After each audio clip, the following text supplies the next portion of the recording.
Assalamualaikum warahmatullahi wabarakatuh. Sahabat YouTube yang beriman, sejatinya manusia merupakan makhluk ciptaan Allah Subhanahu wa Ta'ala yang paling sempurna. Pasalnya, manusia memiliki akal dan pikiran yang membuatnya mampu membedakan mana yang baik dan mana yang buruk. Akan tetapi, ada banyak manusia yang terlena dengan tipu daya setan, sehingga lupa bahwa ia telah melakukan sesuatu hal yang buruk.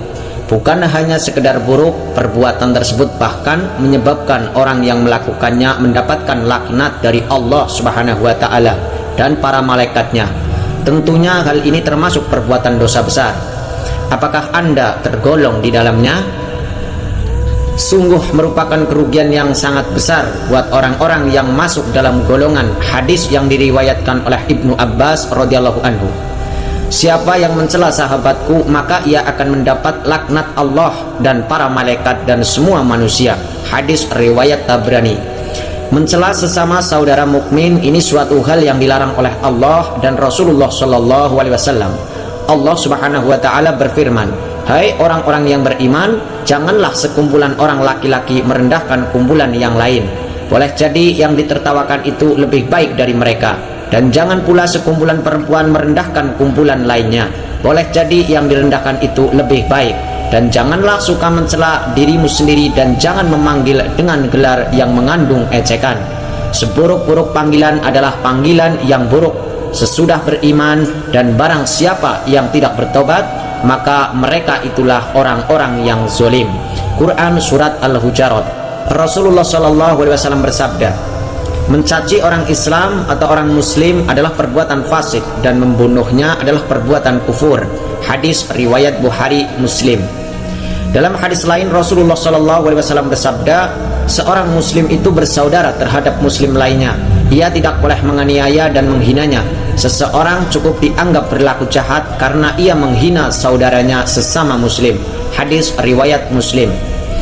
Perbuatan mencaci muslim diantaranya menyakiti, mencela, mengadu domba, menyebarkan kabar yang tidak benar, fitnah atau bahasa populernya hoak, mencemarkan nama baik sehingga bisa merusak keluhuran, martabat, dan membuka rahasia atau aib yang tidak patut untuk diketahui orang lain. Allah Subhanahu wa Ta'ala berfirman, "Dan orang-orang yang menyakiti orang-orang mukmin, laki-laki atau perempuan tanpa kesalahan yang mereka perbuat, maka sesungguhnya mereka telah memikul kebohongan dan dosa yang nyata." Quran Surat Al-Ahzab 58. Orang yang suka mencaci orang muslim, semua amal kebaikan yang dilakukannya akan sia-sia. Seperti disebutkan dalam sebuah hadis, Rasulullah SAW ditanya, "Wahai Rasulullah, jika ada seorang wanita yang melakukan sholat malam, siang harinya ia berpuasa, tetapi ia menyakiti tetangganya dengan lisannya," Rasulullah SAW menjawab, "Tiada kebaikan sedikit pun dalam amal perbuatannya, dan ia kelak akan masuk neraka." Hadis riwayat Al-Hakim, Ibnu Hibban, dan Ahmad. Memanggil seseorang dengan kata-kata kafir, musyrik, munafik, dan sebagainya, ini adalah perbuatan mencaci. Nabi SAW bersabda, "Barang siapa yang memanggil seseorang dengan kata-kata kafir atau ia berkata, 'Wahai musuh Allah,' sedang orang yang dikatakan itu tidak begitu keadaannya, maka tiada lain tuduhan itu akan kembali kepada dirinya." Hadis riwayat Bukhari. Allah Subhanahu wa Ta'ala berfirman, "Sesungguhnya orang-orang mukmin itu bersaudara. Karena itu damaikanlah antara kedua saudaramu yang berselisih dan bertakwalah kepada Allah agar kamu mendapat rahmat." Quran Surat Al-Hujarat 10. Sungguh merupakan kesengsaraan bagi orang-orang yang mendapatkan laknat malaikat karena mereka juga akan dilaknat oleh Allah Subhanahu wa Ta'ala. Merugilah orang-orang yang dibenci malaikat karena mereka juga dibenci oleh Allah Subhanahu wa Ta'ala. Abi Darda radhiyallahu anhu berkata bahwa Rasulullah SAW telah bersabda, "Apabila seseorang melaknati sesuatu, maka laknat itu akan naik ke langit, kemudian seluruh pintu-pintu langit dikunci. Lalu laknat itu mengambil posisi ke kanan dan ke kiri. Bila tidak ada tempat kosong, maka laknat itu akan kembali kepada orang yang dilaknati bila dia pantas untuk mendapatkan laknat. Tetapi kalau orang yang dilaknati tidak pantas mendapatkan laknat, maka laknat itu akan kembali kepada orang yang mengucapkan laknat tersebut." Hadis riwayat Abu Dawud. Mencaci sesama muslim adalah perbuatan dosa yang akan mengakibatkan terhapusnya amal kebaikannya.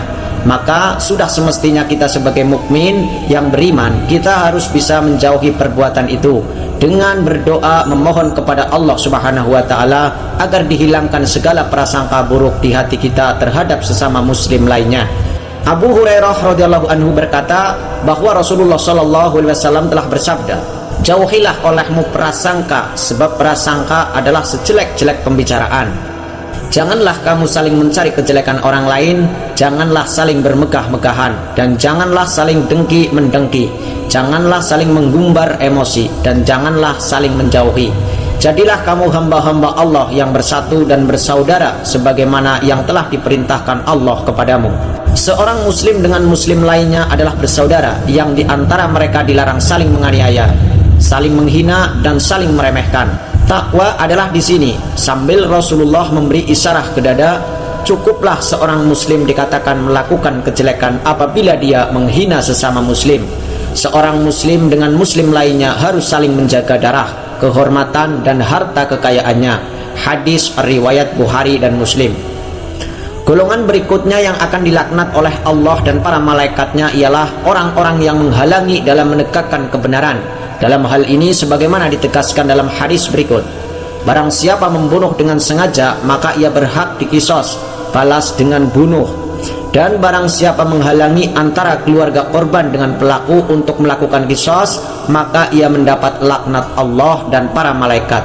Dan semua manusia tidak akan diterima darinya amal wajib maupun amal sunnahnya. Hadis riwayat Ibnu Majah. Dalam konteks hukum yang modern sekarang ini, artinya orang yang menghalangi terwujudnya hukum yang adil, ia akan dilaknat oleh Allah dan para malaikatnya. Golongan selanjutnya ialah orang yang mengganggu atau mengancam jaminan keamanan kaum muslimin sebagaimana disebutkan dalam hadis berikut. Jaminan kaum muslimin itu satu, barang siapa mengganggu jaminan keamanan kaum muslimin, maka untuknya laknat Allah dan para malaikat dan seluruh umat manusia. Hadis riwayat Bukhari. Apabila ada saudara muslim mengacungkan senjata untuk mengancam saudaranya atau sesama muslim lainnya, maka ia akan dilaknat Allah Subhanahu wa taala dan para malaikatnya. Barang siapa mengacungkan senjata kepada saudaranya sesama muslim, maka malaikat melaknatnya sampai ia melepaskan, meskipun yang menjadi sasarannya ialah saudara sebapak atau seibu. Hadis riwayat Muslim. Golongan berikutnya yang akan dilaknat Allah dan para malaikatnya ialah orang yang menasabkan dirinya kepada selain bapak atau ayahnya, sebagaimana disebutkan dalam hadis berikut. Barang siapa mengaku keturunan seseorang yang bukan bapaknya, maka ia mendapat laknat Allah dan para malaikat serta seluruh manusia. Tidak diterima amal wajibnya dan sunnahnya pada hari kiamat. Hadis riwayat Muslim. Berikutnya golongan yang dilaknat Allah dan malaikatnya ialah orang-orang yang berlaku atau bertindak kriminal sebagaimana disebutkan dalam hadis berikut. Barang siapa melindungi muhdis, maka untuknya laknat Allah dan para malaikat serta seluruh umat manusia. Hadis riwayat Muslim. Muhdis artinya pelaku tindak kriminal. Berikutnya orang yang dilaknat Allah dan para malaikatnya ialah orang yang berbuat zolim. Di akhirat kelak ia akan mendapatkan balasan siksa yang pedih.